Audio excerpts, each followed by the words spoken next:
Cool. All right, I'll get started then. Yeah. Okay. Hi, welcome back to the podcast. And today I'm absolutely delighted to be joined by a very old friend of mine, Robin Gibson. Hello, Robin. Firstly, Hi. and thank you so much for coming along. Very much Pleasure. appreciated. Um, so to introduce you, you were, I suppose, you were part of the punk rock thing in the Paisley, Glasgow area, and then you were a music journalist, ending up as deputy editor of Sounds, and then you went off to collapsed. Yeah, the inside's collapsed. which subs? I've Yeah, got a history of collapsing companies that I work at. sure, yeah, yeah. Okay, well, yeah. Then you went to the Racing Post. Now you're at the Times, and that's as potted a biography as I can do, I suppose. So anyway, yeah, I always start off these things sort of asking about upbringing, and particularly with a bent on how the upbringing may have kind of led you to sort of the life you've led, essentially. So do you want to tell us a little bit about growing up? Yeah, I mean, I think I had a fairly unremarkable childhood, to be honest. The most interesting thing about it is that, pardon me, that I was adopted at birth, and so was my sister. And I knew that from pretty young age. I can't remember how young, but I was kind of conscious of it. It hasn't made a massive difference to the way I've approached my life, but it's something that I've always been conscious of. And so is my sister to a greater extent than me, in that she's made efforts to find out about her birth parents, which is something I've never done. But Yeah. I mean, a fairly comfortable life as a kid. I was aware of that because, we lived in a house, not a flat, and my dad was an architect, and he'd actually. I mean, I think in those days you didn't go to university to become an architect. You just joined a firm and studied and became one eventually. But he actually, as far as I can remember, he borrowed £1,000 from my mum's dad, and quite cleverly, I think. I wish I had this sort of what's the word for it? Shrewdness, maybe. He built two houses joined together, sold one, and we lived in the other one. So that kind of set us up quite well, I think, as a family, although it was nothing flash. I remember they'd no central heating in those days. It was just coal fires. So I guess that was par for the course then, wasn't it? And it was all fairly normal, I think. I went to a normal primary, normal comprehensive school, although our school, Paisley Grammar, had become a comprehensive, but it had originally been some sort of grammar school. I don't know whether it was fee pay. I think it was originally fee pay, but I do know that by the time I got there, the guy who ran it, the headmaster, which was in those type of schools was known as a rector, still ran it as if it was a public school. The discipline was shocking. I mean, the thing I remember most about school was corporal punishment. And I wasn't one of the worst kids. You'd get absolutely thrashed for virtually anything. I got thrashing for wearing brown shoes when you're meant to wear black, thrashing for making a joke in class, stuff like that. You didn't get thrashed with a cane in Scotland. They used something called the belt, which was a long leather strap that was divided at the end, presumably to make it sorer, into 3 or 4 strands. And you held your hands out and they thrashed you with that a few times. It's pretty painful. It's pretty medieval looking back, isn't it? Really? Yeah, it's incredible. I remember one I got was I was in a class for economics, and there was some question to which the answer was that they gave a clue and said, the teacher gave a clue and said it began with TR, and of course it was transport. And I put my hand up and said trumpet industry, and that got me 6 of the belt. And this was going on all the time. I don't know how much that warps you in later life, but the amount of physical punishment you got was pretty gruesome. Plus, I'm sure everyone's got experience of teachers throwing things at you. Blackboard dusters in our case. Yeah. We had one teacher that threw, those wooden clogs in the 70s that women wore. Pretty hefty things. She would sling them around the classroom at people. I mean, it was like, yeah, it's all very medieval looking back on it, and I just can't see how there's ever been a time when adults have been allowed to hit children like that, but they did. Mm. That's the thing I remember most about it. That sounds like really weird. It's not like it happened to me every day, but I just think it's something that stands out and is a really bizarre form of punishment that I don't know when they stopped it, but It's sort of very generational, isn't it? I'd imagine anyone who might be watching this who's like, I don't know, 20 or something would have, it just sounds Dickensian because it is. It's assault. It's abuse. yeah, I know, yeah. Yeah. We had one guy who used to sort of take a run up as if he was playing cricket or something. He'd take a few strides up to hit you. I mean, I don't know. People say that really affects you in later life, but I don't. How can you know? Yeah, there's no control experiment. No, Yeah. no. So I don't know. But anyway, it wasn't that bad though, to be honest. And as I said, it was all fairly straightforward. I mean, the one thing I did get into really young was music, which obviously I think most folk on your series have talked about. And I actually went to my first gig when I was really young. It was Black Sabbath at Glasgow Apollo when I was about, I think I was 10 or 11. There was something about Glasgow Apollo, although it was a major touring venue for bands, obviously, because Black Sabbath played there. I think it was because the bar was upstairs. So if you were in the downstairs part, there was no age limit. I couldn't swear to that, but how on earth else could a 10 or 11-year-old have gone Yeah. to a concert like that? So I started going to these things pretty early, always at the Apollo, though, because there was never any issue about age getting in there, which was great. So Um, were you a rock fan then? You say Black Sabbath. Was that where you were at? by that time, I suppose I started, like most folk of our generation, it was T-Rex, 1972, 73. And then it was influence of people at school. Oh, you don't want to listen to that pop stuff. You want to listen to this heavy. So there seemed to be a choice to me at that time between, Led Zeppelin, Black Sabbath, and Deep Purple, who were the heavy, hit you over the head with a hammer sort of group.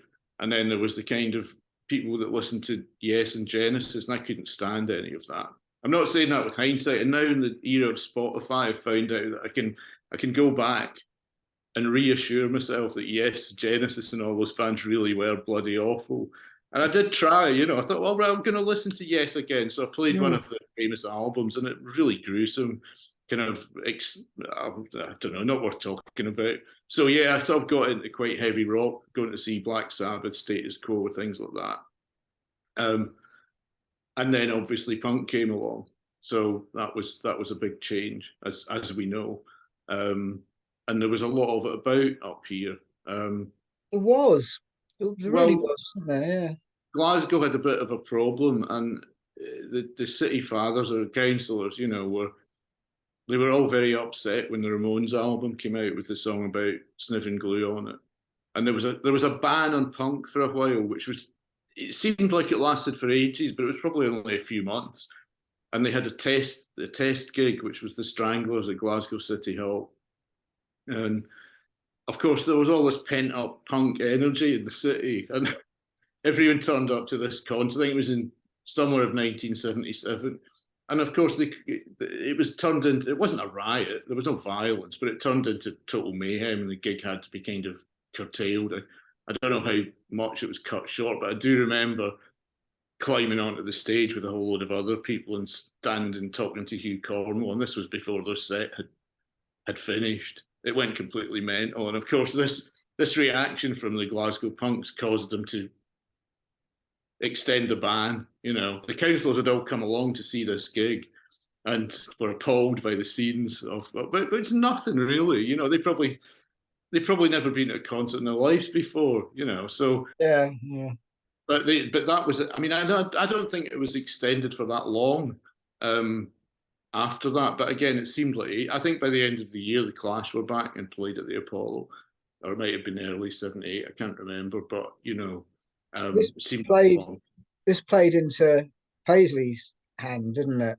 Did, yeah. I mean, there was at that time there was a venue in Paisley that, to be honest, I was too young to go to because it was a licensed venue for. I mean, I guess some young folk did, but there was no way I was going to get even allowed to go when I was 13 or 14, which was the Silver Thread, which is pretty well known. And I think ATV, Chelsea, Buzzcocks, bands like that played there during 1977. And then after that, the Bungalow Bar in Paisley opened, I guess, 78, 79, and that became a massive regular stop for bands on tour.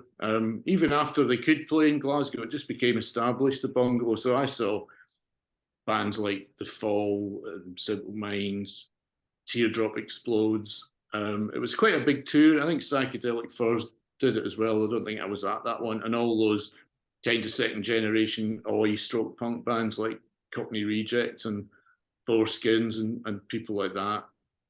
Four Skins gig was very funny actually because they only had 6 songs and it didn't go down well at all. And they're meant to be these hard guys, and I'm not sure they were because everyone was booing them after they said that's all we've got. And they went away and had a little conflab in the changing room, and then came back out and played the same 6 songs again with a terrified look on their face. So there was loads of great gigs there, and obviously this kind of gave rise to the Paisley punk scene, which I was very involved with.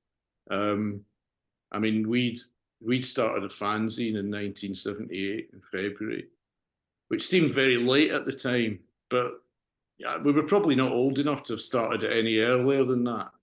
You know, we were still only like 14, and I don't think it would have been very good if we'd produced it when we were 11 years old or 12 years old. Yeah. But we'd actually done a 2 or 3 editions of that fanzine, which we called it Ticked and Exploded. And it was only then that one of the people who were forming a band in Paisley got in touch with us. And they were the Mental Errors.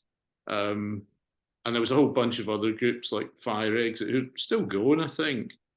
I've seen that name, yeah. Rebellion, the singer's called Geriatric. I don't know what his real name is. Don't need a real name with a name like that. Well, it turned out to be fitting, didn't it? Yeah. So I'm not gonna. I mean, it was a really good little scene, but it took a really odd turn in a way because a guy called Tommy Case, who was a bit. I mean, to be honest, Tommy seemed a lot older at the time, but he probably wasn't ancient. He was probably in his 20s or something. But he was involved with the SWP, and obviously they were a big driving force behind Rock Against Racism. And through those connections, he managed to start setting up gigs at the trade union TUC Hall in Paisley, which is where the first sort of Paisley punk gigs. I mean, my memory's a wee bit hazy, but that's where I first remember going to see these bands. And Tommy was a real activist and a sort of, I suppose he was quite keen to sort of indoctrinate people with, he latched onto the anarchy thing, so I don't think he thought we were all going to buy into the SWP, you know. So he was dead encouraging. He also printed seditious literature all the time, and I mean he was always been. I think he had to keep moving his printing equipment around because he would get busted otherwise. And he sort of helped bands set up these gigs at first, but he let it become quite autonomous. So there was pretty quickly a good scene with quite a lot of bands, and they were very much in the kind of, you know, they were sort of hardcore punk groups. No, I don't mean like Crass hadn't barely made an impression by then, I don't think, but you know, they were loud, fast punk groups, rudimentary stuff. And so we had these gigs at that TUC place, and we also, there was a local community hall in one of the housing schemes, Fergusley Park, which is, sorry, we call them schemes up here. I mean estates, which was, I think it was officially the most deprived housing estate in Western Europe at one point.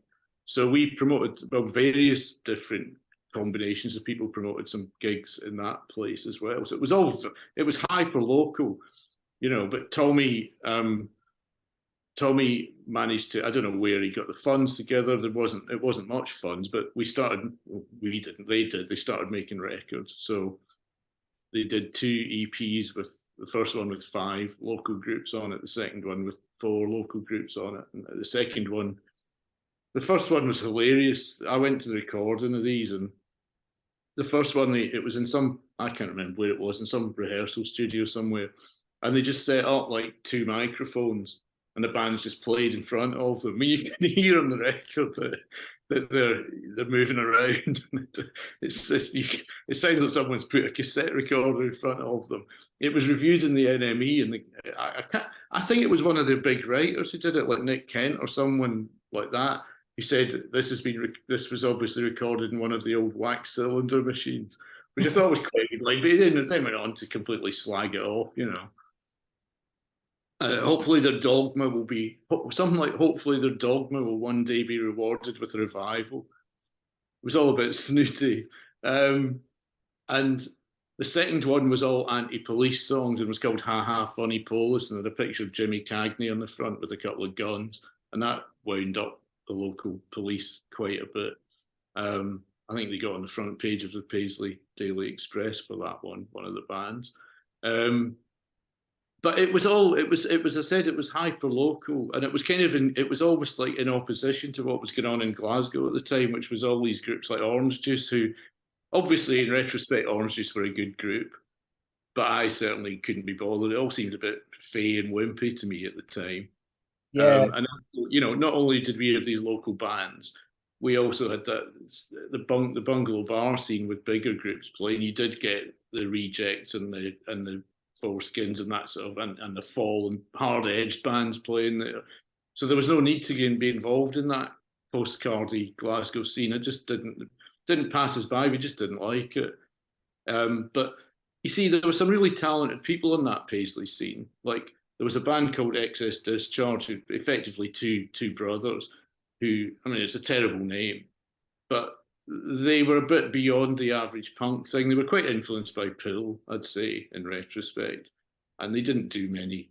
They only recorded they recorded an EP called Life's a Wank, which, unfortunately, there's 4 songs in that EP, and I'm pretty sure, although I may have been drunk, but I was at that recording, and I'm sure they did have a song called Life's a Wank, which was the 5th song they recorded at the session, but they were so drunk all the time that maybe it didn't sound good enough. I've never come across the recording it. Maybe it didn't happen. Maybe I don't imagine it. The other band that kind of were a wee bit above the average was, I mean, they were all good fun, all of them. The other ones that were a wee bit above the average was Defiant Poets, with a guy called Joe McGlynn, who was supremely talented guitarist and singer and songwriter. But I just felt, you could tell by the small amount of press that this stuff got, that it was seen as being out of time, old-fashioned in 1978, 79, 79, I guess, really. 79 is a really interesting year, I think, because, I mean, on a wider level, for me, I think it was the best year ever. If you check out Top of the Pops from 79, or just the charts, everything that was good about punk could seep through to the mainstream, and it was marvelous. But then, of course, there was also this other stuff going on, and there was a real innocence about it, I think. When you talked about this Tommy guy, I was thinking maybe we should talk about the sort of the politics of the sort of Glasgow Paisley punk scene. But then I thought, well, it was sort of before all that, wasn't it? Really, it was before things were so solid. Everything was more fluid, and people were just having innocent fun a lot of the time. Is that what was going on there? The thing that meant most to me about it, looking back on it, was that we met. I mean, as I said, I was from a fairly comfortable background. I lived in a house which was considered to be middle class in those days, So the guys and it was all guys, which is another thing that's a bit odd looking back, but that's what music was then. The people I met then, I'd never have met them otherwise. I'd never have worked with any of them, done anything with them. And there was a great bunch of widely varied people from completely different backgrounds to me. And I sort of really appreciate that about it. And also, it kind of, doing the fanzine was something that I'd always been a big reader. when I was younger. I'd go to the library and get novels out and stuff. I was a massively keen reader, and when I was I think when I was in primary school, I edited the class magazine, one of these kind of. Really? Yeah, I'm pretty sure I did, or I was involved in the production of it anyway, because I remember one of my friends submitted a poem, which I thought was brilliant, and we printed it, and I found out later he just copied it out of a book, and it was by some famous poet.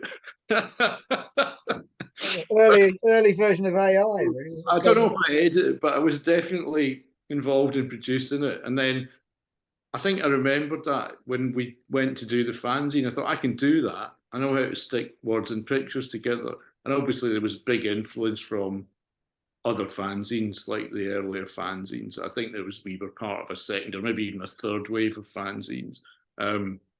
Ripped and Torn being the biggest influence. I mean, probably some of what we did was shamelessly, in inverted commas, influenced by Ripped and Torn. But doing that was absolutely fantastic, and I always found it weird, right? I mean, this is more if you're interested in something about growing up. This is probably the most astonishing thing I can think of about me growing up was if I did that magazine at school when I was 10 or 11, and then I was literally producing a magazine that was a fanzine that was sold all around the country and in rough trade and all that, and selling for money, and we were still at school. We were stapling the thing together in the classroom in the quiet. Did no careers advisor say, why don't you go into journalism? Maybe that would be a good thing for you. Instead, they were like, well, you've passed these exams, you'd probably try like being a doctor or an accountant or something like that. Now, it didn't occur to me because I just thought I'm doing a fanzine. I didn't think of it as journalism particularly. I just thought of it as a punk thing that we were doing. And at no point did anyone say that might be a good career for you. I find that really odd because they did have careers advice. They did have people who said, well, I'm telling you what they told me. It was literally like, oh, maybe accountancy or something like that. What? There's no reason for that except that I guess they look at how many exams you've passed and then they kind of they get to a level and say, well, that's what he or she should do. Yeah, it seems pretty devoid of inspiration, doesn't it? I remember I went to, do you remember, when would it have been? The 80s, I think. They used to have loads of government schemes to get the unemployment figures down. Yeah. I was a sort of a well-known face on those scenes, should we say. And once they fed all my interests into a machine, I suppose an early computer, and it came back with a job suggestion. And one of the things I wrote about myself was that I was a vegetarian. And the job suggestion came back as slaughterhouse worker. Well, that actually segues quite neatly into the next thing because I didn't go. They were like go to university and all that, and for some reason, don't ask me why. I wish I had gone to university now, but I was adamantly opposed to it. I just did not want to do it. I didn't enjoy sitting exams. I hadn't particularly had a great time at school, and I thought of university as big school. I had no idea what it really was like. Yeah, so I got a job in a bank, just as a bank clerk, which for some warped reason I thought had some mild credibility because Mark Perry had done it and Quadrophenia was out at the time, and it was okay to wear a nice suit. You know what I mean? So I did that, and the reason I mentioned that in reference to slaughterhouse is this: that the bank I worked in, I mean, these are the days when a bank was just like a local shop. There was no computers or anything. It was just like a job. It wasn't. You didn't have bankers as such as now you think of them. We had the account for the local abattoir, and these guys would come in with their paycheck every week and cash them straight from the abattoir Friday afternoon. And not only were they covered in blood, but the checks themselves had blood and sometimes bits of meat stuck. Oh God! They just come straight from work, and they were going straight to the pub, and they just cashed these checks in their working clothes. It was incredible. But I didn't mind that job. It was okay. And then because of my connections through the fanzine scene, because there was a massive network in those days of fanzines all over Britain, people writing to each other. I mean, it was quite incredible. So put a lot of business, the Royal Mails away. And you used to get, I mean, I don't know what a big fanzine must have got in terms of mail, because we got tons of mail.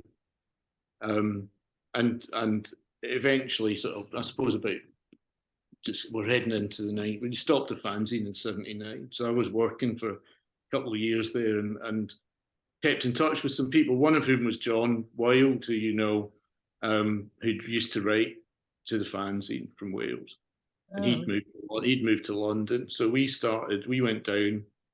You know, went down a few times to see gigs, and one time I had a week off work and went down and spent the week in London. And of course, to go back to this issue of the bank, sorry, no, viewers don't find banking too tedious a subject. In those days, right, people, as I said, it was just a job, so it wasn't the high flying thing it has been since the Big Bang in the late 80s. So people who worked in banks, I noticed as soon as I started working there, tended to just stay in one bank. They'd been in that branch for their whole career, and they would marry each other and go out with each other and stuff. And have little bankers. Yeah. So as soon as someone must have told the manager that I was going to London in my spare time, because obviously it was Bank of Scotland, they had a head office in London. So he called me in and said, "Here, you've been going to London a lot, haven't you?" And I went, "Yeah, I have, yeah." And he goes, "You went there on your holidays, didn't you?" I said, "Yeah." And he said, "Do you want to work there?" And I thought, wow, that's incredible. Because I knew that there was a head office, but it never occurred to me that it would be an easy way to move to London, which was something I'd always kind of fancied doing. And I said, "Yeah, why not?" And it was like that. Obviously, they were desperate for people to move down, people who weren't sort of stuck in the rut sort of thing. And they just moved me down really quickly, and they paid for everything and put me up in a nice hotel in Victoria, very close to the venue for gigs, and which was that venue in Victoria at the time, which had a lot of venue good called the Venue. Yes. yeah. And it was no expense spared. It was incredible. I could have people round for dinner and all that sort of stuff, and everything was paid for. And I found out later that some people had really milked this and stayed there for months and months and months. You know, I didn't, because I didn't really want to live in a hotel in Victoria. So one thing led to another, and I got a flat in Wood Green to a friend of mine. A very cheap, sort of semi-officially rented flat. Not a squat, but it was a rental of a rental kind of thing. How did it feel relocating to London? Was it scary? I mean, you left your friends, you left your folks, you know, your family. Well, I just found it exciting. And actually, a friend of mine from Paisley, I don't think you've met, called Cammy, he had moved down for a while, and this is the flat I got through him, because he moved back up to Paisley and I took it over. And so I'd been down often enough to know my way around. And I'd had a group of friends through John Wilde, really, but they were really his friends. So I wasn't sitting in my own. Although I did go and look at, you know, before that flat became an option, I didn't really want to live in the hotel. So I did go and look at bed sits and things, and really it was horrendous. It was really awful, you know.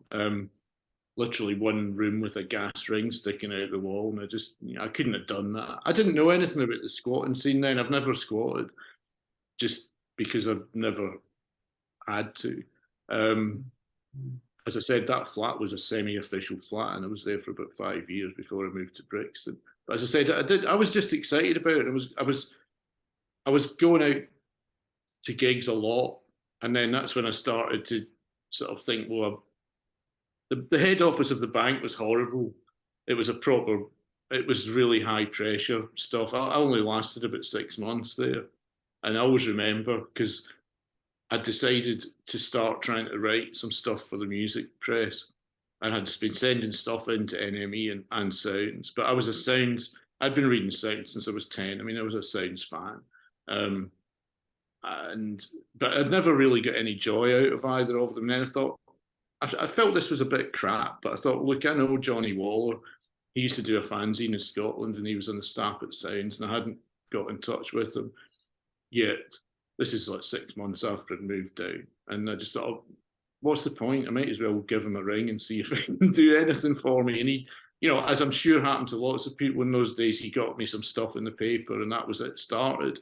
I always remember someone in the office who also bought Sounds. This girl noticing my name in it, and she never said anything. I don't know why. Maybe she felt there maybe was 2 people with the same name. It would have seemed a bit daft. And then so I said to the guy who was running the department I was in, I was going to leave, and he was like, instead of being pissed off, he was like, oh great. He said, I did that. You know, I did that when I was younger, and I came back. So always be a place for you here. You know, I thought, well, that's not really the idea. And then when I said leaving, that girl was really impressed that it was me, that she'd been reading my stuff in the paper, you know. So I left maybe lasted 9 months down here, but I'd already made lots of connections with people. And because I had this flat, people would come and crash out there quite a lot after gigs and stuff, which was a bit annoying, even though people would come to a gig and crash out, and then I'd have to make them get up at 8 in the morning so I could go to work. But that didn't really last long, because I started doing quite a lot for Sound, you know, and Johnny unfortunately died quite a long time ago, was really helpful. So do you know what I mean? It was a sort of smooth transition. It sounds like almost they did me a favour. You know, if they hadn't said, do you want to work in London? I doubt if I'd still be working in a bank in Paisley. I worked in London. I was working in this. It really opened my eyes. And this is before the big bang. So this is like 1982. I worked in a department called overnight loans, where people would, from big companies, multinational companies, would ring up and say, I want £500,000 on overnight, and you'd fill in a form and file it or do whatever. It was all manual, though. As I said, they were only just bringing in computers. And then the next morning you'd give it back to them with 75 grand added on. It's like, this is money that, you know, wasn't really there. Well, I don't know how it worked, but a lot of these customers were other banks. So they were just playing with the customers' money, I guess. But it was a shocking business, absolutely appalling. And it was turning over millions every night. I didn't like it at all. I mean, I would have probably wanted to leave anyway, because it opened my eyes to what it was all about. Working in a bank in Paisley, as I said, is like working, you knew everyone who came in, and it was just like working in a shop. So that was me away, really. That's what occurs to me, is that you have gone in a very short space of time from working in a sort of suburban, quiet area in Scotland in a bank, and then all of a sudden you're writing loads of stuff for Sounds and living in London. That's a massive kind of massive change of circumstance, isn't it? Were you excited to be writing at Sounds? Because a lot of people would have given their right arm, particularly back then, wouldn't they? Yeah, I mean, I really was. I mean, to be honest, it was. I mean, obviously the NME was always held in high regard, but I'd always been a Sounds fan, and it was the Sounds writers that I read when I was getting into punk and reggae. I mean, if you look back, the amount of reggae that Sounds covered in the 70s was absolutely phenomenal. I know that people say they got into reggae because the old cliche of they played it between the bands at punk gigs and stuff, but I got into it mainly through reading Sounds. You know, they had massive. I mean, they had a reggae chart every week. They just had the normal charts and the reggae charts. So it was something that was. I mean, I was sending away when I lived in Paisley for reggae records from Greensleeves and Rough Trade. Saved up my pocket money, you know. But yeah, I loved working for Sounds. It was very exciting, and it was sort of like, you know, walking in and meeting people that you'd. Obviously, a lot of those writers had gone by then. I mean, Gary Bushell was the features editor when I started, but he was great to work for. I don't know what happened to him somewhere along the line. He was a nice guy and very helpful. And one thing I really like to tell people about Gary Bushell is I had a friend called Gordon Sharp who sang in a group called The Freeze. And Gordon wore women's clothing, you know, and before it was unusual, put it that way, for someone in a kind of post-punk band, which is what they were at the time. You know, I mean, he wore it in a transvestite kind of way. in a Yeah, daily kind of way.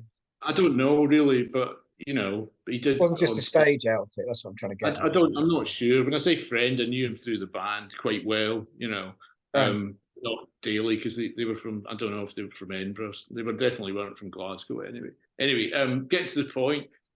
Um, Gary Bushell was incredibly helpful to Gordon and the Freeze. He helped him to get gigs in London and stuff, and it was the last person you'd have expected him um, to help out. And in fact, when we were doing a fanzine, he got in touch with us and he came up to he did a sort of road trip of Glasgow and Edinburgh punk bands.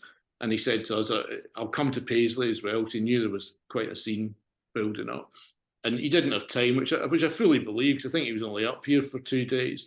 But when he got back, he made sure that we got coverage and sounds anyway. He got someone local to write some stuff for sounds, and he was really helpful, and he was helpful to me as a writer. He wasn't he didn't mind that the music I was writing about was nothing like what he was interested in. He didn't care about that. I don't know where it all went wrong for him or right. I've heard pretty unanimously what a great bloke he is over the years from people. Truthfully, it's quite interesting. It's sort of it's good natured and helpfulness, but then Johnny Waller would always say that Gary wasn't so bad, but there was a big not a feud, but there were two sides there, which was the Johnny Waller and Dave McCulloch side at Sounds versus the Gary Bushell side, and Bushell would bring all these skinheads into the office and they'd be nasty to the other lot, But that was slightly before my time. The skinhead thing had collapsed by the time I got there because of that stupid album with Nicky Crane on the cover, and that had all kind of been not spoken about much anymore. Yeah, that went quite horrendous, really. I suppose. Times actually wasn't very good when I joined it. It was a right mess. It was full of lots and lots of heavy metal, and it was all compartmentalized. And after Johnny left, I'd get the phone call occasionally saying, "Do you want to write the Comsat Angels?" And I'm like, "Not really." And oh, why not? They're a Johnny Waller band. And I'm thinking, oh, this is a connection here that Johnny Waller's kind of been seen as my friend. So I'm going to like the Comsat Angels. Completely bizarre. But it was all very compartmentalized. Didn't really pick up until the mid 80s when Tony Stewart came over from NME and took it over, and they turned it into good paper. Was it exciting for you, like meeting famous people and stuff? Well, I didn't really interview like huge groups, I interviewed the people I wanted to interview. So most of the punk people in later stages, like Joe Strummer, John Lydon, and Billy Idol, who was always a big favourite of mine, still is. I wouldn't say I sit at home listening to Billy Idol records, but I do I've always liked what he does and his approach to things. That's a different story. But I didn't really do these sort of big star interviews. I think I told you before that one of the only ones I did was Status Quo when they were doing their. Yeah, tell the Status Quo story. Well, it was when they'd become really. I mean, I used to love them in the 70s. Before punk, they were an exciting live group, especially if you're young. But it's when they'd become like these disco mixes of their singles, and they'd gone really wimpy. And they'd obviously blown so much money on cocaine. They were living in another world. So I interviewed them at Phonogram Records, and they brought out one of these daft, long-winded singles. And I started, they played Sun City, and I was going to ask them about this, but I decided to leave it right till the end so that, they didn't get upset and walk out or something. And I started asking them about these long disco 12-inch records they were doing. And of course, they just didn't know. They'd probably never even listened to them. They were saying like, well, we just do the normal thing and then we give it to the producer and he does all that. So I think they were just doing sort of slightly milder versions of their old stuff and then having someone else repurpose it. And it was just like meeting, I always said at the time, it was like meeting two dads. They were just seemed like old blokes, but really juvenile as well, actually. They'd sort of lift their leg up to fart and giggle about it and stuff. And anyway, we got through all the usual rigmarole, and then I said, well, I've got to ask you about this Sun City thing. And they were honestly, they'd obviously been living in a bubble because they were honestly clearly been bemused by the bad reaction they got for that. And they're going, yeah, our manager just said, we'll go over there, and it's like, I don't know how much they get paid, but in today's money, I guess it would be millions. And it's a nice holiday on the beach as well, be well looked after. So we thought we'll go and do that. I said, then all this fuss broke out, and then I can't remember which. It was Rossi and Parfitt. I can't remember which one said to the other, but one of them goes, yeah, and the weird thing is, at that concert, there was all that trouble about. There were black people in the audience, and the other one goes, no, that was the waiting staff, and like they were that idiotic, and then after a little bit of chat about it, and obviously they realised they'd learned what the problem was after the event. And then one of them says to me, well, we've been exonerated for all that. And I said, what do you mean? They said, well, we've got a letter from the UN saying it's all right. And I'm like, you what? And they said, yeah, it's all. So after I said, well, I'm going to have a look at that. He said, oh, yeah, but I can't remember who was the press officer at Phonogram, but she's got all the letters. So after I'd spoken to them, went out and said, can I see this stuff? And she said, yeah. There were this set of letters, and one of them was from their lawyers to the UN, because you get put in a naughty boys list in those days for, I think I think it was called a blacklist, which seems a stupid name for it, but there you are. And there was their letter to the UN, just apologise and saying, we're really sorry, we won't do it again. And there was a letter back to them from the UN culture, whatever branch it was, saying, dear Messrs. Parfitt, Rossi, we'd like to acknowledge receipt of your apology. Thank you very much. And said they were taken off the blacklist. And the closing line of the letter said, we'd like to thank you for your continuing support in the struggle against apartheid. And I just couldn't believe it. And I said to her, can I photocopy these? And she said, no. And I said, can I quote them? And she said, yes. Now, I can't remember if I didn't quote them, if I did write about it, or if I wrote about it and it got taken out, or if it ended up in print. I've got no idea. Just can't remember. A bit like status quo, I can't remember a lot of things that happened. But no, I didn't really do. As you know, Gerard, I wrote a lot about much lower level groups, like including your own group.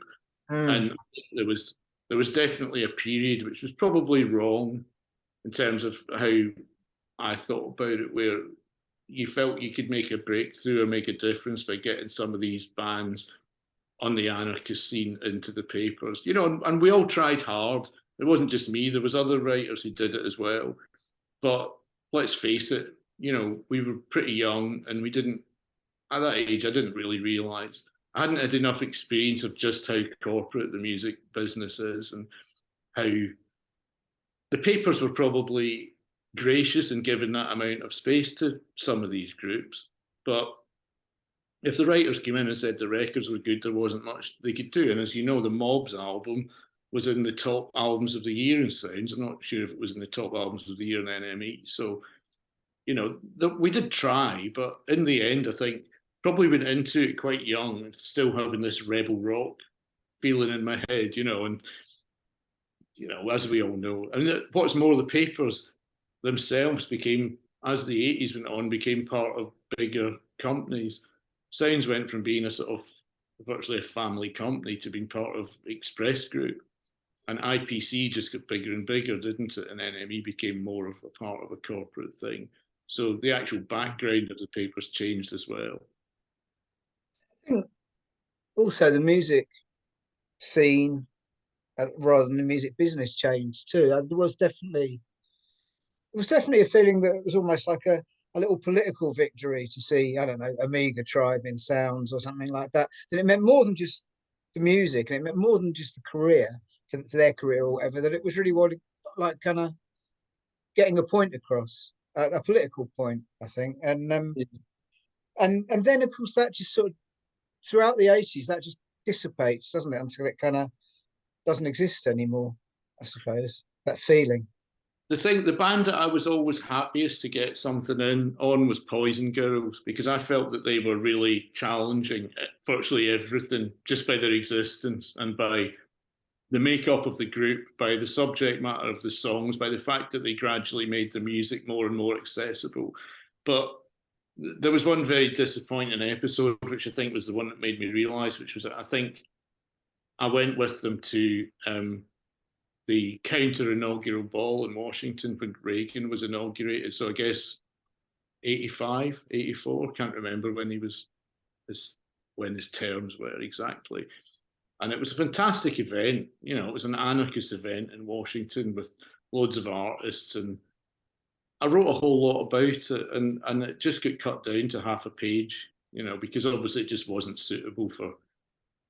They wanted to feature Poison Girls as a novelty act, singing Housewife, punk housewife, which is ludicrous because the housewife was she, you know. But it's like, I mean, they did get more. I think when they shortly after that, like when they did that Songs of Praise album, and it became much more musically mainstream, relatively speaking. They got decent press, but I always felt like it was great if you could get something in on them. But that time, I thought, oh, they didn't really want 2,000 words about a. Don't get me wrong, it wasn't some political tract. It was fun, but it was just too obscure, and they just didn't want to know about that. They just hacked it down, you know. Do you think the 80s witnessed the sort of the end of rebel rock in any kind of meaningful way? From Teddy Boys up to punk rock and so on. Do you think that was the death cries of rock and roll as rebellion? Yeah, I do. I mean, I think it probably was dying a long time before that. Looking back, I feel faintly embarrassed about the fact about how even not only how many women worked at Sounds, you know, 3 or 4, maybe, and the narrowness of the whole thing. It was because it was the music we liked, but it was so narrow. I mean, I know we did cover hip hop when it came out, but we covered it in the kind of under the stricture that the publishers didn't actually want us to cover it. I mean, I always remember one time, we no way did we cover as much as NME did, but we did cover Public Enemy and Run DMC and LL Cool J, all the early things. You know, we wrote 5-star reviews of their albums, and intelligent articles on them. And I always remember once when I was in this, no, I wasn't, yeah, I must have been on the staff. Maybe it was just an editorial meeting anyway. And Eric Fuller, who was then the publisher, just went off on a rant about how we dropped 10,000 sales that week because, in his words, we put a black face on the front page. It was deemed to be a commercial misstep to have a black artist. And it wasn't a hip hop, it was Roachford. Do you remember him? He was a sort of black rock act. Like, he was furious about it. So every time he did it, it was under pressure. If you wanted to put them on the front page, I find that almost unbelievable now. But yeah, it does seem crazy, doesn't it? There wasn't any crossover in those days, really. It was something that you were importing into a rock paper, wasn't it? Mm-hmm. To sort of sidetrack a little bit, at this time you're living in this house in Wood Green.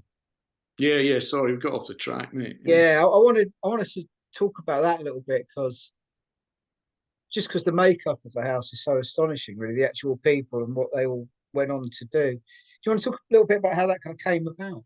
Yeah, well, as I said, my friend Cammy, who's still, I mean, I'm in Paisley at the moment. I'm in Paisley half the time, in London half the time now. But he had rented this flat via his aunt's boyfriend. It's a dodgy sort of character, if I remember. I'm sure he wasn't meant to be letting it out because I think he was renting it himself. So Cammy decided to move back to Paisley, and I took the flat over. And then obviously John Wilde had been living in Bedsit, so he moved in with me. And then a friend of mine, not a close friend, but a friend from Paisley, moved down, a guy called Scott Roger.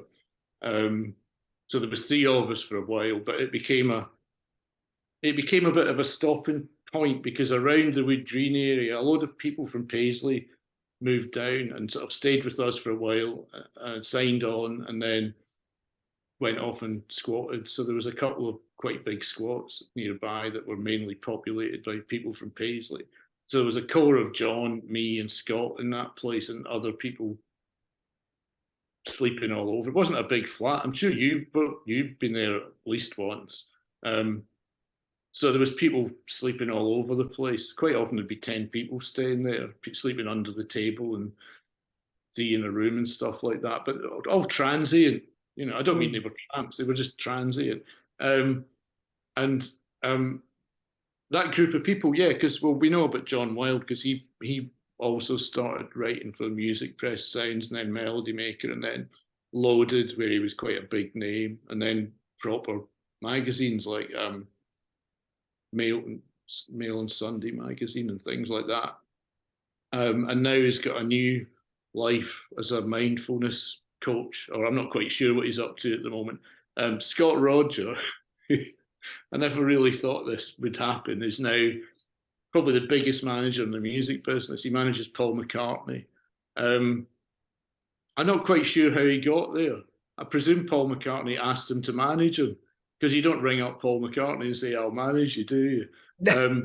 He just worked his way up through the management ranks, from reasonably small groups to much bigger groups, ending up with, I mean, you don't get much bigger than Paul McCartney, really, do you? Oh, no. And he lives in America now, doesn't he, I think? Scott does, yeah. I've come across him on a couple of documentaries, and it's quite interesting to hear his accent. I'm not quite sure what it's meant to be. It doesn't. You think he lives in LA, but it doesn't really sound like LA. But it does, bits of Paisley come back through it occasionally, and then after that, a guy called Blair McDonald was. I think he stayed there for a while. No, maybe he didn't. Maybe did he stay there? Can't remember. Anyway, he ended up being the CEO of Sony Music Europe. They're all much more successful than me. Oh, you haven't done so bad. And the Cocteau Twins lived there as well for a while. Yeah, that was due to Scott, who brought them back. Scott was a, you know, like the position Scott's in. You know how obviously he's got ability. It's sheer determination, because he joined a band called Dead Can Dance, who were on 4AD. Who were quite intellectual, sort of typical 4AD group. Great outfit. They were from New Zealand, and John and I were quite friendly with the people at 4AD. And we happened to mention that Dead Can Dance were looking for a bass player, and Scott's just like, I could do that. And I'm thinking, well, you don't even play the bass. He says to me, you've got a bass, haven't you? And I said, yeah. And he just sat down with the record and practiced it, and then went and got a gig in the band, you know. Sheer determination. He was always like that. And, you know, also I think one of the things someone said to me about Scott was that he was sober, which is quite important, I think. He was never a drinker, and he never took drugs. He was very sort of focused all the time. Yeah. So he was going to do something and just go ahead and do it, whatever effort it took. So good luck to him. But, you know, it was quite an amazing place. The Cocteau Twins stayed there because Scott had been on following them round on tour and just brought them back to the house. And they actually wrote their second album in the back room.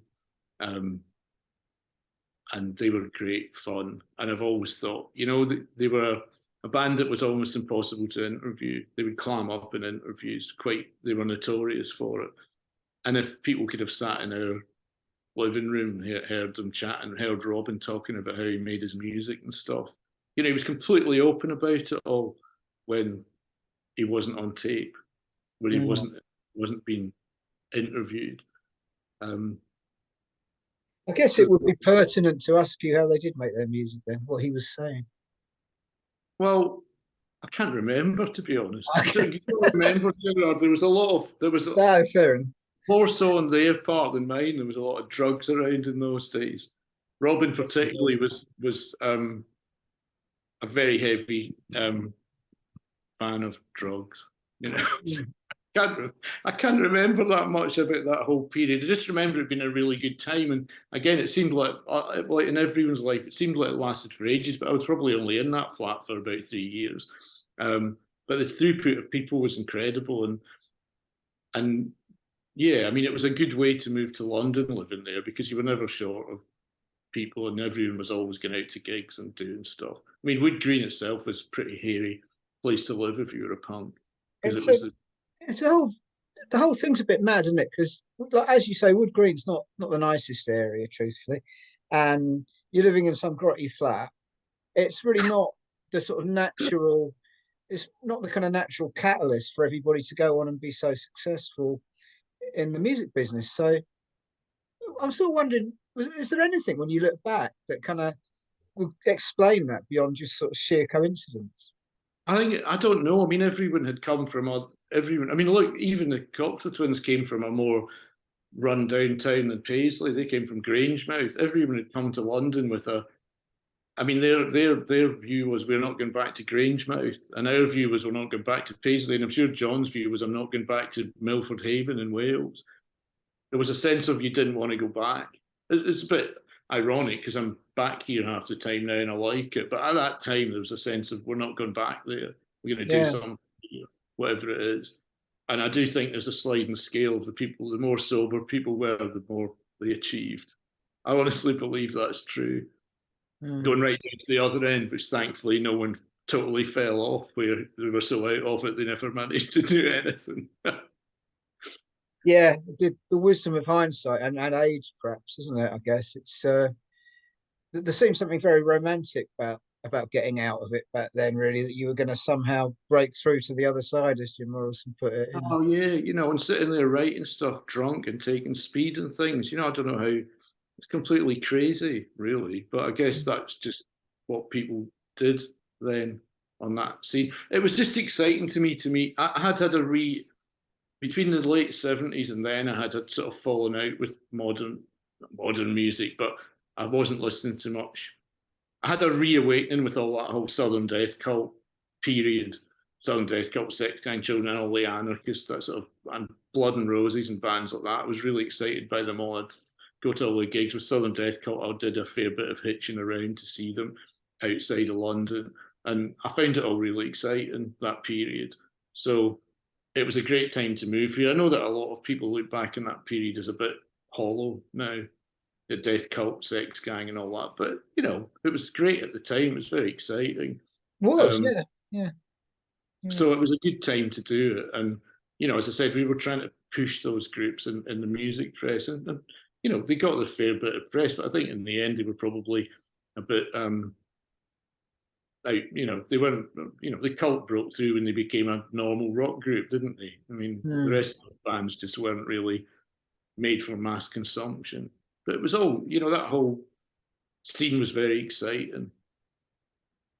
Yeah, yeah, it was. I think it's yeah, I thought it was fantastic. Basically, I think it's very stylish, which, yeah, I People suppose it looks. spent a lot of money in hairspray. I remember Yeah, and crimpers as well, hair crimpers. that. I remember the sizzle of crimping hair. It's been, Yeah. well, I used to use soap rather than hairspray, but Yeah. that sizzling noise and the sort of slightly burnt smell. Yeah, mad. So, okay, so then Sounds closes down. Looking back, that was it 1990 Sound closed down? 1991. I remember the day. 91. It was we were. It was the day after Easter. It had been Easter weekend. It was a Tuesday, and we were having a meeting about. I was having a meeting. I was deputy editor by then. And the paper had become really good. And you were working there then, weren't you? And I was, yeah. great atmosphere. We were covering loads of good music and very little rubbish. Even the heavy metal was kind of interesting heavy metal. And we were having a meeting, an editorial meeting with me and the editor and a couple of other people, and they just walked in and said, "Right, that's it. You're all out. It's been sold." Like, I don't know the exact details, but from what I understand, the guy who was the publisher then, Mike Sharman, had been doing some kind of deal. They had some magazines, part of a big company, but then with loads of magazines. He was selling some other magazines like Nice Fireplace Monthly or something like that. And he basically said to EMAP, who then at that point published Q, who were buying these other mags, he said, "Do you want these music magazines as well?" And that was it. And they said, "We'll take Kerrang, we'll take Select," which had just been launched. And we don't want Sounds because they were a glossy magazine publisher. They weren't interested in that. And um, and they didn't want Music Week either. Don't know what Music Week kept going. I don't know how. That was the trade paper.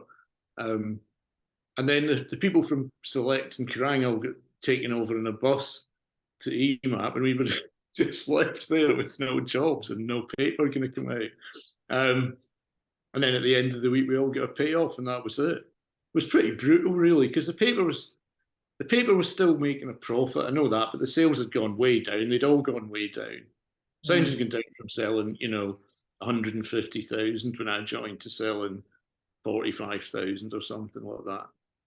Sounds quite a lot nowadays, but it wasn't considered it then. And also, they'd completely failed to see what was coming. There was people in there who were still didn't want to use computers at all, tried to hang on to their typewriters. They just didn't see anything coming at all. It wouldn't have lasted. And music was being covered everywhere else, wasn't it? It was being covered in national newspapers. Q had appeared. Everyone thought Q was a joke with Paul McCartney on the cover, but in fact, people wanted to buy that. CDs came out, all the albums get reissued, and there was this huge new market for heritage, although it wasn't called that then, heritage music. Yeah, that was the beginning of it, I suppose, wasn't it? Particularly with the CD technology coming out. Yeah. People began to revisit things, and they've been revisiting things ever since, I guess. Yeah. After that, that's what I did with Volume, with my friend, the late Rob Deacon. He started and I helped him. It's hard to explain this if people haven't seen it, but it was a CD project, but it had a book attached to it, which was effectively a book-sized magazine. But it was all new music. Rob had previously done something called Abstract, which was an album with new tracks on it. It was a mixture of indie music and a lot of dance music, which was Rob's. Electronic music, really, I suppose you'd call it now. It wasn't disco. Not that there's anything wrong with disco. And we did this for a few years, and it was great. But even then, we didn't see the next stage, which was Q and magazines like that sticking CDs on the cover. So although our thing had all sort of new or original tracks in it, it wasn't just cobbled together old stuff. I don't know. Volume was very successful until it was a victim of some appalling corporate machinations by some people who get involved with us who we shouldn't have gotten involved with. And we were selling a lot of CD book stroke magazines, not just Volume, but one called Trans Europe Express, which was, as this title suggests, trance music, drum and bass thing called Breakbeat Science. They were all selling tons, but as I said, I'm not going to go into it all, but someone put a hole in the side and we couldn't plug it, and we had to shut it down after 6 years. The ironic thing is that Rob started that business with a grant from the Prince's Youth Trust of like £1,000 or something to buy an Apple Mac. And after you reach a certain level of turnover or something, Prince's Trust would try and help you by putting you in touch with people in your business who could help to elevate you. A bit like a reverse Dragon's Den, where they get foisted on you. Yeah. And the two dragons we got given turned out to be well, I don't know what I can say here, but put it this way, they didn't help us. And in fact, in the end, they ruined the company. So we really had to close it down pretty abruptly, which was very unfortunate. But again, we might have not lasted anyway because we were doing CDs. At least we were ahead of the game enough to have a website in 1995. But I always remember Rob saying to me once, because he was well into technology. I was into technology. I always wanted to find out what was coming up next, definitely. But he was even a step ahead, and he would say to me, you'd be sitting there with big boxes of CDs and things, and someone would be mailing them out. He'd say, screw this, Rob, and he'd go, give it a few years and we'll be sitting on the beach in Goa, selling our music off a laptop. And I'm like, yeah, right. But he was totally right. And unfortunately, he never lived to see this vision for himself. What happened to him? Well, after Volume closed down, he very shrewdly had started up a separate label called Deviant, which was known to be associated, but wasn't part of the same company. So when Volume sank, he still had this business entity. So he kept Deviant going for quite a while, and he had some he had a #1 record. #1 hit single with a I've forgotten the name of the track, but the artist was DJ Sammy, and he also put out a very acclaimed guy called Paul Van Dyke, who's one of these DJs who'd moved into making music. So he's doing okay, but I think he just got disillusioned and packed it up, and he moved back down to Kent, where he came from, and then he died in a kayak accident. His kayak got hit by a boat, and he didn't survive it. That's quite a long time ago now, and it was probably there wasn't streaming. I mean, what he was talking about was streaming music. I don't think we'd even got to MP3s or iTunes by the time he died. I'd love him to have been able to go and sit on the beach and go and sell the music from there. That would have been great. Yeah, saying I told you so. Yeah. He was the opposite of music business, although he was in it. He was so good at what he did and recognizing good sounds and working with bands. So really big artists we didn't work so much with rock bands, but artists like Orbital, those sort of people would record him a new track. He was so good natured and genuine that people would go, how the hell did you get that? And I'm going, oh, Rob spoke to them. There was a great thing recently on the BBC website. There's a big interview with Shirley Manson from Garbage, who've just come back. And she was chatting away, and then she said, something like, we were very lucky it even happened. Nobody, Butch Vig had put the band together. The people in the band were complete unknowns. He was a big name producer. He had everything to lose. We had nothing to lose. No one particularly liked music. We didn't really know how it was going to go. And she said, luckily, there was a really cool CD magazine called Volume, and they approached us and asked to put a track on their CD, and we gave them Vow, and we did, and that got played on the radio, and that's how we first got any exposure at all. So basically giving us credit for launching their career. And what happened was Rob knew Butch Vig through some other connection and had been to see him in the studio, and Butch had played in this stuff, and Rob had said, we could do that. That sounds great. Let's put that on. And the way he worked with people, they just do it. They just do stuff with them. He was great. He was totally untypical music business person. Same token, he wasn't particularly good at the business side of it. So you've been at Sounds, and that closes. You've been at Volume, and then that stops. I'm interested in your kind of your emotional reaction to these kind of things, because I know when Sounds closed, I was quite felt like the carpet had been pulled from under my feet a bit, really. Didn't know what I was going to do, but you never seemed to be that as bothered, really. Well, I didn't know what I was going to do. After Volume folded, I was really annoyed because I knew we'd been screwed. It's probably nobody cares, but I don't really like the feeling of people thinking, oh, that's not the right story. They were just, it wasn't going, thinking it wasn't going well or something, because this was the right story. We get absolutely close to criminally mullered by people who we shouldn't have been involved with. The company was going really well, in terms of what we were producing and selling. So I was really fed up. And by that time, I'd always been quite a big horse racing fan. So Alabama 3 were playing some concerts in Ireland. They were big mates of mine at the time. And they're quite notorious for the chemical intake or wear. And then I sort of thought, well, I'm going to go to Ireland for a couple of weeks. I'll watch 2 or 3 of their gigs, and then I'm going to go to a few racetracks and just chill out on my own. And by the time I'd been to 2 or 3 of their gigs, I'd pretty much incapable of going to the racetrack. I did manage to get there, and I just thought, this is sort of too.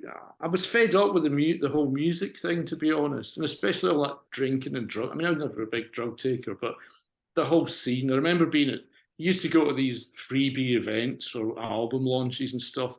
I remember being at one of them. It was probably some band like Lush, one of these groups, that would have a second tier bands who would still try and put on a spread for people. Standing there sort of opening up the 6th free bottle of beer and thinking, what am I doing here? What's the point of this? It's like the novelty of drinking free beer had worn off a long time ago. And there was that whole, by that time in the 90s, I'm sorry to say it, but the music, the the white British music scene had become up its own arse, all that Britpop stuff and all that, you know, and people talk about that era as if there was nothing else going on in music, which is, you read about British music in that era and nobody mentions groups like Soul to Soul or, you know, bands that were really important that weren't indie pop bands. I find And they're it, probably selling more records, quite frankly. Yeah. yeah, probably, yeah. Apart from maybe Blur and Oasis at their peak. Yeah. I just found it all a bit, and the music mags that were left, NME and Select, they became very inward. They painted themselves into a corner. They didn't cover anything else, and the music, not that much of that music stood up. So don't know what point I'm getting to. Oh yes, yeah, so I was a bit fed up, and I wasn't doing anything. And very luckily, there's a form of betting called spread betting, which was not notorious for being really dangerous because it's unlimited losses and gains. You know, it's unit betting. It's like betting on stocks and shares, but betting on sport. And I'd never dipped my toe in at all because I was scared of it. And Ladbrokes decided to try and get people like me by launching their own version of it. You know, because we trust the Ladbrokes brand, and they had limits, top and bottom limits, so you couldn't blow your house on it. But it appeared to me that Ladbrokes hadn't done the research properly and they just had one guy running it or something. Because I was betting on all these sports I didn't actually know much about, like athletics and snooker, and making a load of money. And I thought, wait, they're not. Everything's wrong here. All the prices are wrong. It's too easy to win. So for about 6 months, I made my living doing that, spread betting via Ladbrokes. Not very long, and they didn't last very long either. They wrapped it up soon after that and sold it to one of the proper. So if I was making a living out of it, God knows what serious gamblers were doing.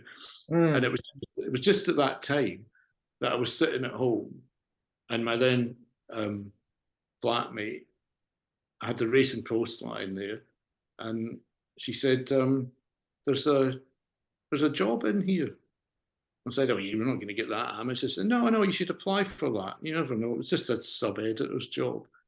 So I applied for that, and I naively took along some work I'd done on volume and sounds to show them, which obviously the Racing Post, although it's about racing, is a traditional straight-laced newspaper in terms of its look and design. And the interview lasted about 2 hours, and I thought, this is a bit odd. Why have I been here for 2 hours? And then they gave me a few shifts, and then a job came up on the staff, and they gave me that. So, well, I got the job that I'd applied for. Years later, I found out that the guy who interviewed me later became the editor. He was the deputy editor then. And he said I was third in line for that job.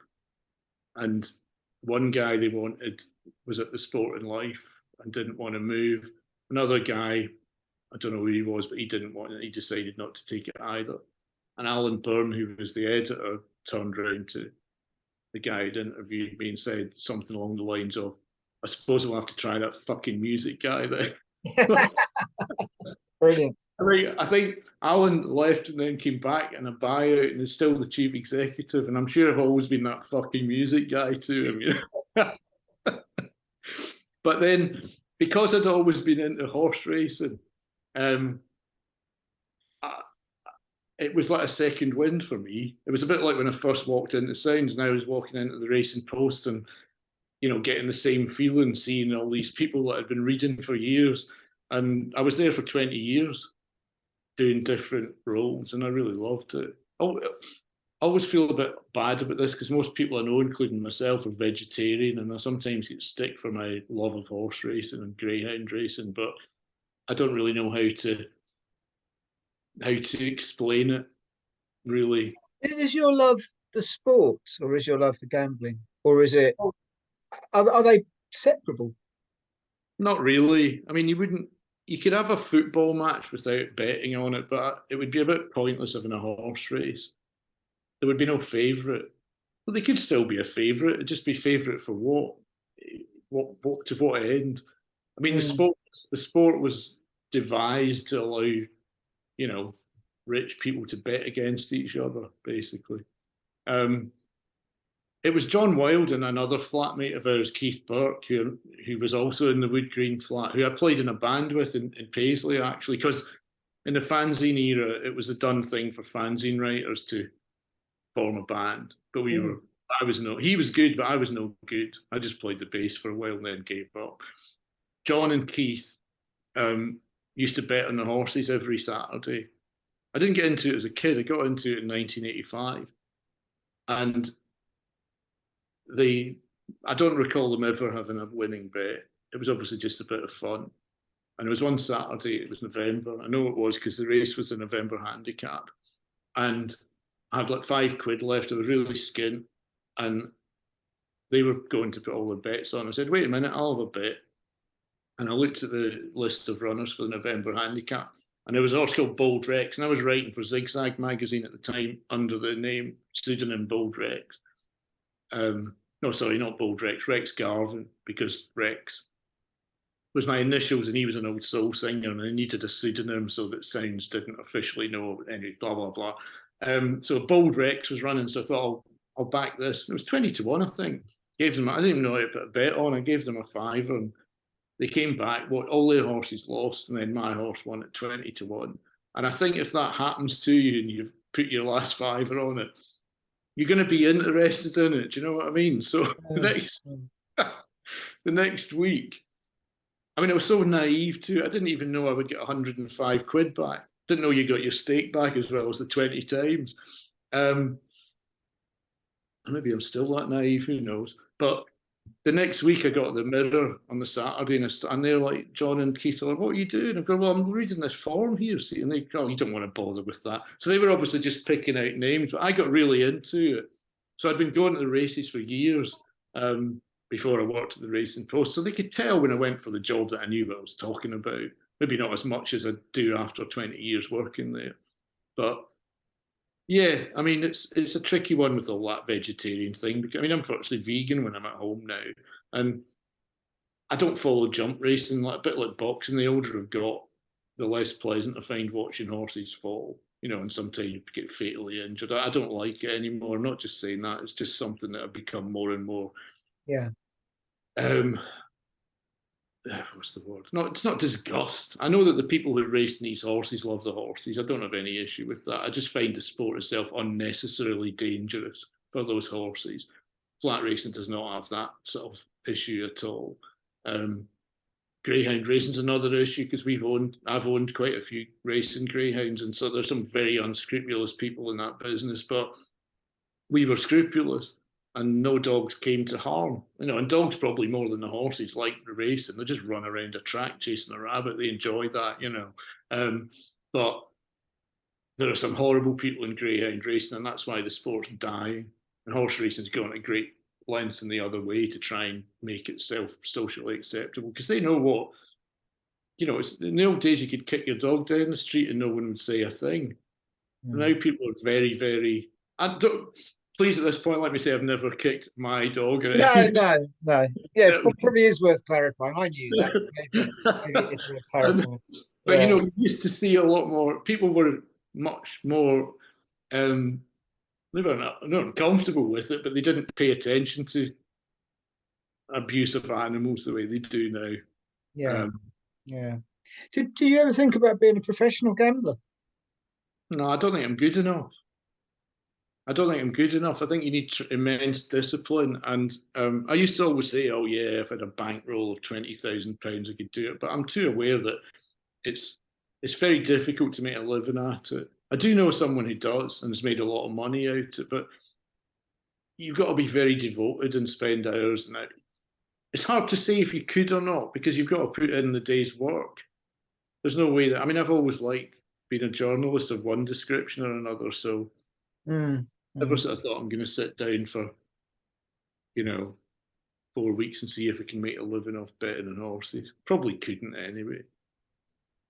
I do win, I don't lose tons of money, but I enjoy it. But I think it's I'm far too old to start that. Something you need to start when you're young, I think, like anything really. Yeah. How straight a job is it? You're at the Times now, aren't you? Well, not really. I mean, the Times travel website is not quite the same Okay. thing. Yeah. This this podcast, blog, whatever. I'm sort of looking at people who've kind of led lives less ordinary and so on, and you certainly have. But what I'm trying to wonder is how much less ordinary, really. I mean, you left working in a bank, so you've got something to compare it to. Um, but I suppose, if you are, and obviously the other changes that COVID's happened, and everybody's doing a lot more working from home now and so on, and you've always seemed to enjoy your job as well. So there's that as well. But how straight was it working at the Racing Post, for instance, compared to working at Sounds? Oh, much less than I expected it to be. I expected them to be like sort of tweed underpants and really posh and all that. And I met loads. I've got some great friends from there. I mean, I left there years and years, 5 years ago, I think. And just because they had a get out, not get out rich, but get out with a wee bit of money scheme for long serving employees. And I thought 20 years was enough. And I'd become so digitally involved that I was way, way removed from. I was involved in some special projects, team dreaming up new digital ideas, and I was sort of slightly out of my depth, I'd say. But it was long enough. 20 years is a hell of a long time. But no, I've got some great. It turned out there was loads of music fans there, and the people I still regularly go to gigs with are actually all people from the Racing Post and or their friends. It wasn't that straight at all. I mean, obviously, there was not the sort of wildness you'd get in a music magazine office, but no, the one thing I was worried about was that it would be a bit too straight, but it wasn't. It was great fun, and obviously they're all still journalists, right? And they're all still into the sort of going to the pub and having a few pints, and it wasn't that. Yes, it was different, but I found it perfectly good, and I was getting older anyway. The one thing I thought about, it was a fluke that I ended up not being involved in music anymore at the end of Volume. But by that time, I remember interviewing some band for Volume who were so young that their dad had driven them to the interview, and I think I was the same age as their dad, like 38 or something like that. And no, it was 36. Anyway, it doesn't matter. I did nothing.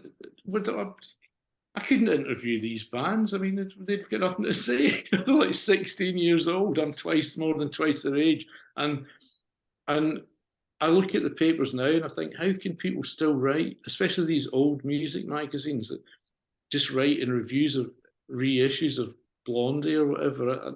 I listen to, as you know, I listen to tons and tons of new music now, more than I've ever done in my life, but not indie rock music. But I just couldn't have kept writing about it. It's like pretending you're one of the kids. That does bring us nicely onto the fact that you're the only person I know, I believe, who's like really into grime and gigs. Is it grime? Well, Grime's kind of died out. Well, yeah. Grime's a bit like punk in that there's a hardcore that won't move on from the sound. But a lot of the one you'll be aware of, obviously, is Stormzy, who's his third album doesn't sound anything like grime. It's like punk. It's like hardcore punk. It was sort of, to me, it was the original early grime was like punk except better because there was no pretense. There really was the kids on the street instead of people pretending to be the kids on the street. If you see what I mean. Yeah, sure. There was no grime equivalent of the Vibrators. It didn't exist, and then drill was another format that's the same.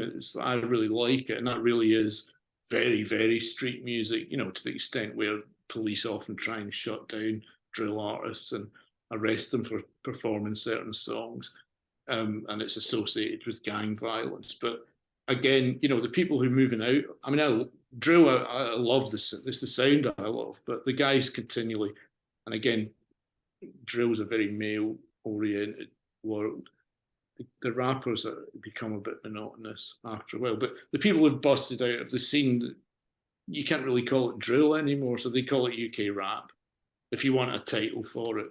But yeah, I find it all very interesting. Don't get me wrong, don't just listen to UK rap music. I just hear so much good new music now, really. And it was grime that got me excited, because I said to people at the time, this is like punk. There's a lot of shit. There's loads of, for every brilliant track, there's a dozen that aren't very good. Multiply that by 10 already now, because there's so many people putting out music compared to those days. But the thrill of finding that one gem that week in among, when a week when 6 punk singles would come out and you knew 5 of them were rubbish, Yeah, yeah. So I still get that, and I still go to loads of live gigs, and you go to these things, and it's a young audience, and it's a bit awkward sometimes until the people realise you're there for the music. I mean, I've had some weird remarks thrown at me about being a copper. The best one was when I went to see Getz at the Roundhouse, and this is a guy who's now quite a big star. He's doing a night at the Roundhouse, not some small venue. And 2 guys in the queue afterwards accused me of being just a Guardian reviewer. And I had to convince them. It's even worse than being called a copper, isn't it? I had to convince them I was a fan by talking about some of his songs to them,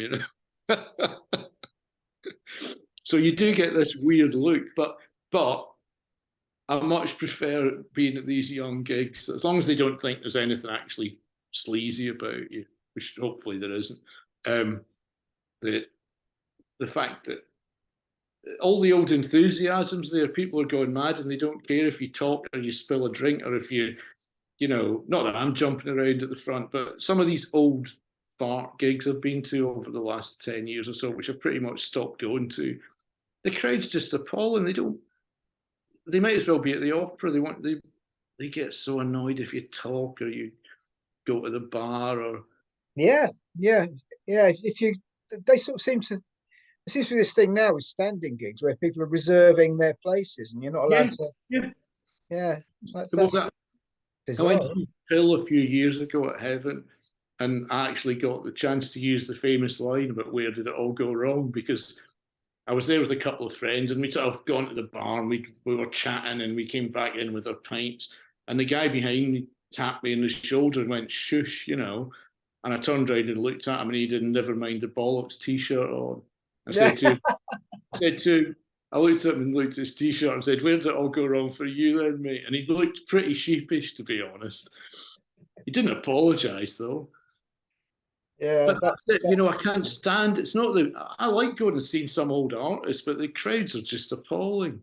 No, I don't want to leap up and down and pour my beer over someone, but just a gig, surely having a few drinks and a chat, it's all part of, the live albums I like are those ones like Velvet Underground 69 or ATV at Rat Club, where you can hear the people at the bar and the glasses chinking. That's all part of it to me.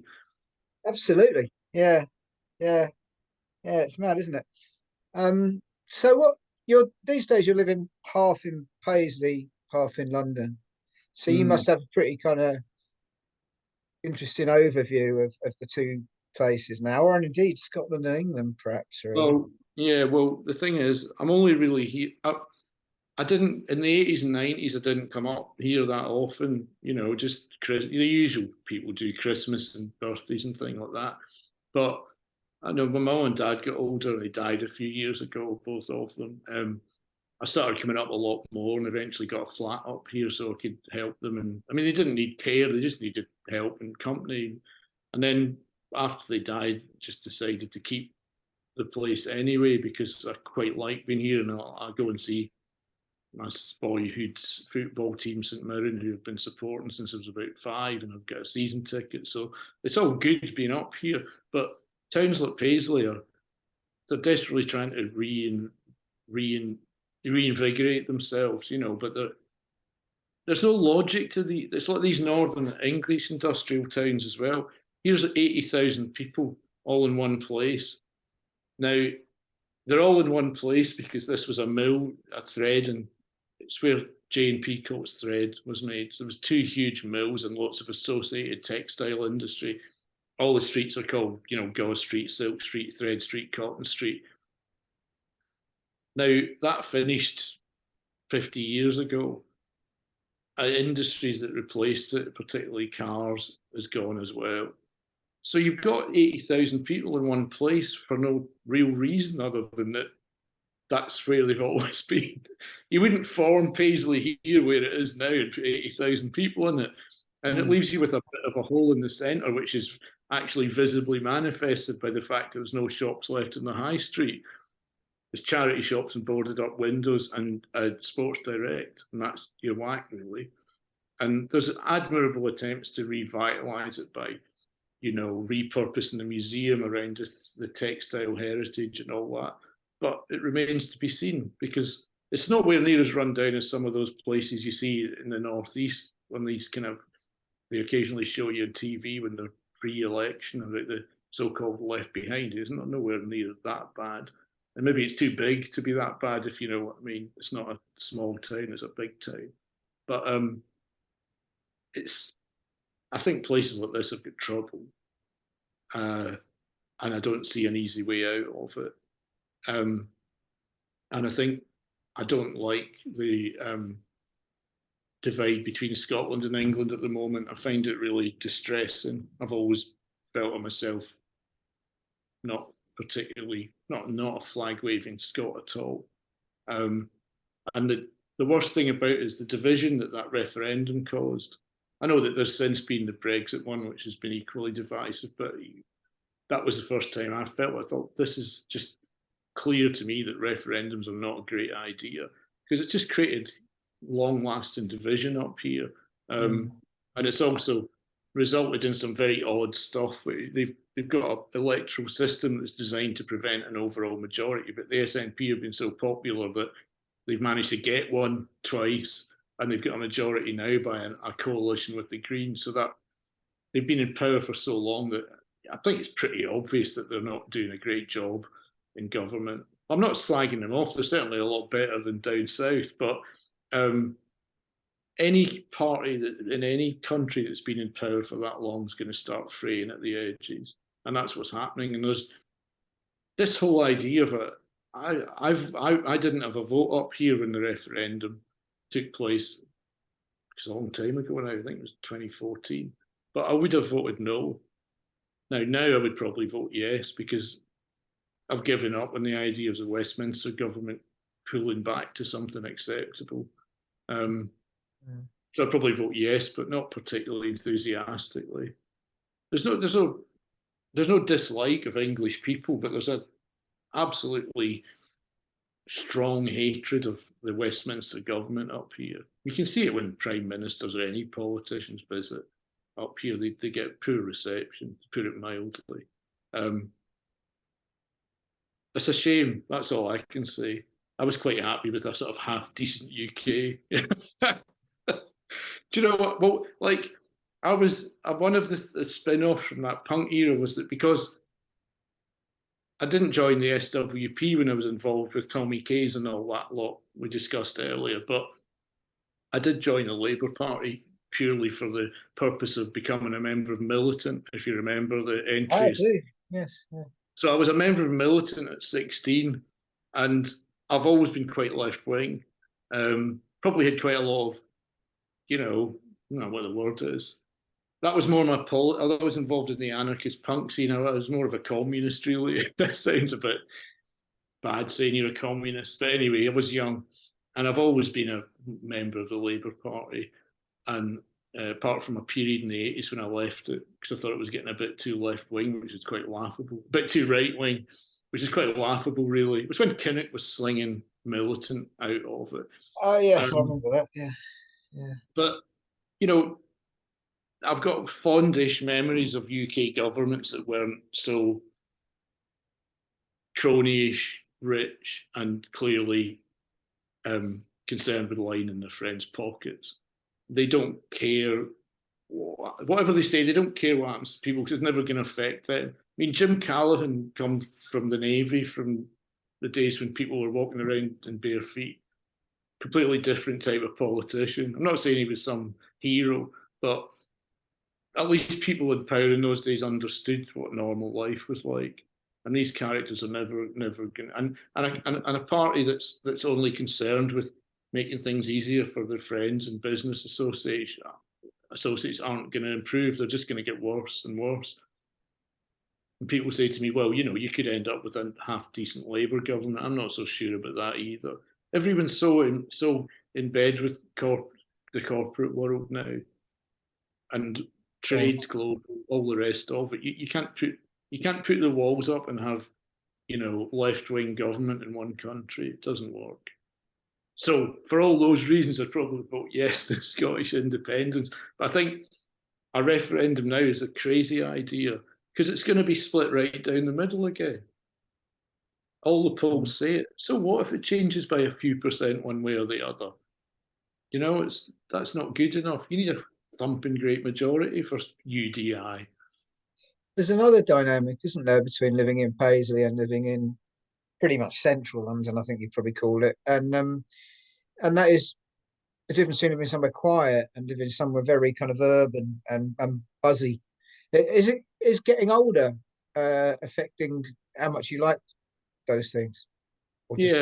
Yeah, because I don't go out. Like, in the old days in London, if you weren't going to a gig, you go to the pub every night anyway. And I'd go out to places that opened late, really late. Well, I don't do that anymore. Just wouldn't be able to keep up the pace. So a lot of the time it wouldn't. If you see what I mean, a lot of the time when you're in London now, it doesn't really matter where you are. You're still just indoors. But I still, because of the live music thing, I'd be reluctant to leave London. But yeah, there's a lot of reasons to be there that don't exist anymore for me. And London's because South London, like Brixton and Clapham area, where I've been based all since the mid-80s.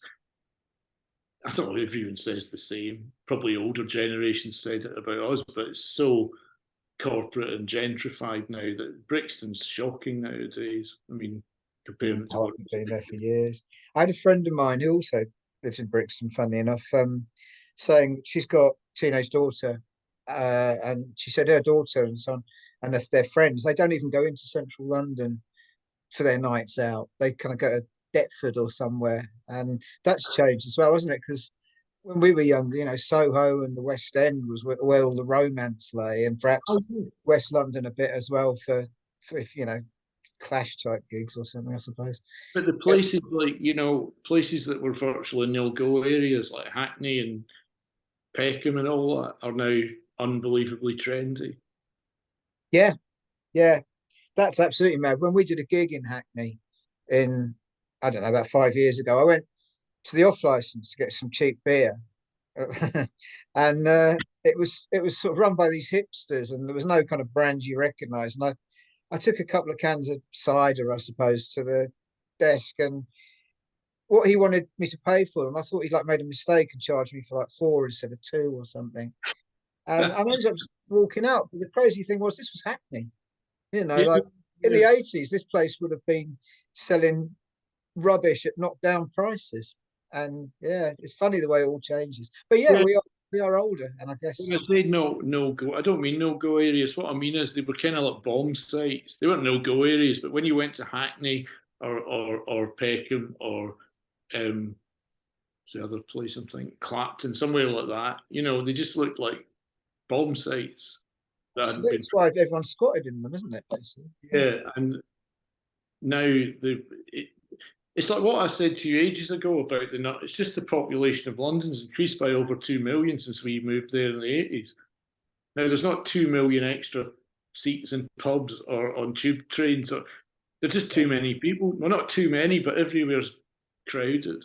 Plus, you've got this issue with, I was talking to someone about this, but gig tickets and that. People going, oh, it's so expensive, and they sell out in 5 minutes. That's because you get people like 3 generations going to the same. Take Black Sabbath. I think they toured not that long ago. Like in 1974, it was only my generation that wanted to see Black Sabbath. Now you've got granddads and then their kids, and they probably go. All of them are going to the. There's too many people. Everything's oversubscribed in London. There's now this phenomenon in London where you have to book a seat for your pint, in pubs, you know, ring up ahead and all that. Really? Not everywhere, but I've noticed it in a couple of places. I was in one in Brixton a few years ago, and there was something written, some bit of paper on the table. I didn't see something written on it, and we were sitting there having a pint. And at 7:30, guy walks over and goes, "Oh, excuse me, this is my table. I booked it for 7:30." I said to him, "What are you eating?" And he went, "No, I've just booked it for a pint." Like, Jesus. the, Ah, the one I used to, the one I used to live next door to, the EFRA, yeah. has got a thing on its website saying, "Come to the EFRA, you don't need to book ahead." Blimey. That is, I didn't know that. Wow. Wow. It's not the Wow. same everywhere, don't get me wrong. There's plenty of pubs you can just walk into, but this is a thing now. And I just think there's so many people in London. It was when you were playing a Flowers gig in Camden. It's quite a while ago, and you remarked on how busy it was when you came off the tube train. Yeah, it was That insane. night, Yeah. that night, I went home and looked up the figures, and it's way over 2 million plus since between then and 1983 has been added onto the population.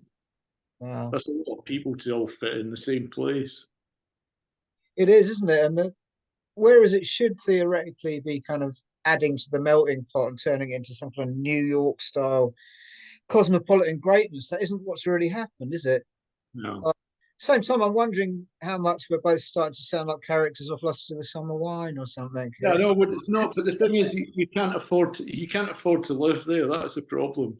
I was Yeah, out a few years ago with an old music journal friend of mine, and we were in Camden, and we were going to see some like American artists. And I said, you know, Andy, I said, I don't listen to new rock bands. And I said, who's it? Like, is there any good bands like in Camden now? Like it used to be a flourishing scene. And he goes, Robin, he said, listen to the accents. They're all called Tarquin and Jemima around here now. They're not forming punk rock groups. And people, it's so expensive to live in London. And it's usually the squat scene's pretty much dead. It's a criminal offence now, isn't it? And um, there just wouldn't be the empty buildings anymore anyway. They're all immediately redeveloped. those houses that we all squatted in are now kind of £1 million family houses and stuff. Yeah, Yeah. and instead of 10 people living in them, there's 2 people living in them, which is another kind of thing. Yeah, You know where I lived in Brixton next to the EFRA? Those two yeah. streets, those were all 3-story houses converted into flats. They're now being gradually unconverted into houses. I've noticed that when I've been down there. Mad. You know, the amount of space is decreasing as the population rises. I don't think we sound like old farts. It's just that you couldn't do what we did, move to London and kind of scrape a living and try your hand at stuff nowadays. You'd be out in the streets. So I wonder what you do if you're 18 or whatever, if you want to kind of go somewhere where the streets are not paved with gold, but paved with opportunity or excitement or that sort of that thing of life, that joy de vivre, that kind of thing. maybe, Well, what do you do? maybe you go somewhere else. I don't know. Well, you'd think, yeah, I mean, and that of course is another thing about London's turned inside out pretty much, hasn't it? It's become more like Paris now, where the posh people live in inner London and the less moneyed people are moved outwards, which that's the complete opposite of how it Yeah, was, yeah, yeah. certainly from World War II to the 80s and so on. So that's a bit bizarre as well, I suppose. I think London's just going to spread out to the M25, and I think that was always the plan. Was the Yeah. M25 will be the new ring road, basically.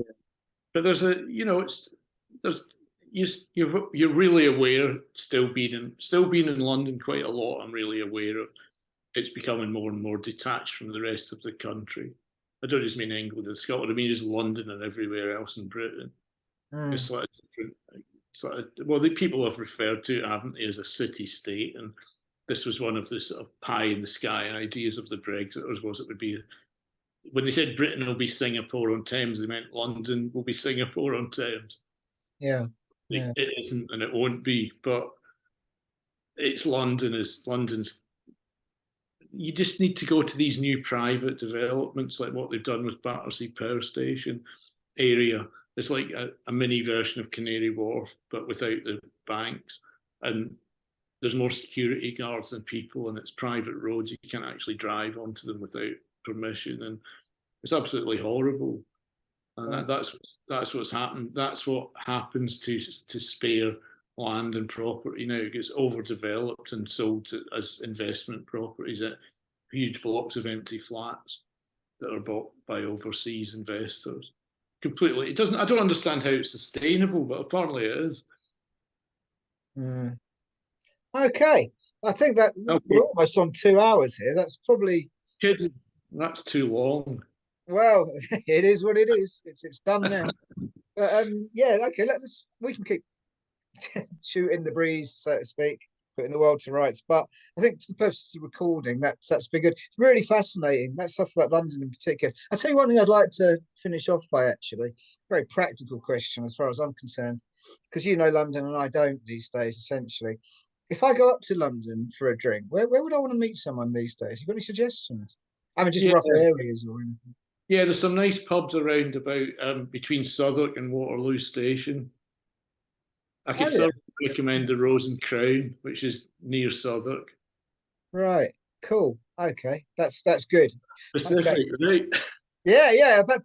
This is pretty specific, isn't it? Cool. So, okay, on that bombshell, I will say thank you so much for your time, Robbie. It's been really fascinating, as it always is when I speak to you. Thanks a lot, Gerard. Cheers. Yeah, thank you.